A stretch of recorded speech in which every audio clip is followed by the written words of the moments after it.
बघा, ऑक्सिजन हा ज्वलनाला मदत करतो हे आपण शिकतोय. आता इथे आपण मेणबत्ती घेतला, एक ताट घेतलं, त्याच्यात आपण पाणी ओतलंय. आता ही मेणबत्ती आपण पेटवूया.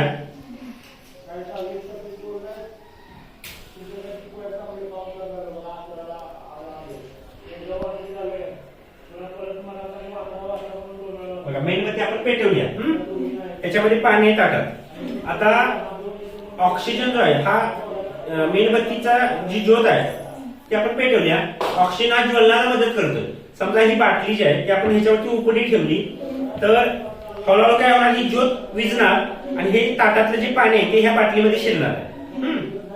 तर श्रीमुक्कम, ही बाटली हळूच काय करायची, ह्याच्यावरती मेणबत्तीवर ठेवायची. एकदम सावकाश ठेवायची. मेणबत्तीला ढक्कन लावता अगदी सावकाश ह्याच्यावरती ठेव. घे हळू हळू, सावकाश, सावकाश ठेव. ओके, बघा पाणी वरती आलेलं दिसतंय का? आलं बघा पाणी.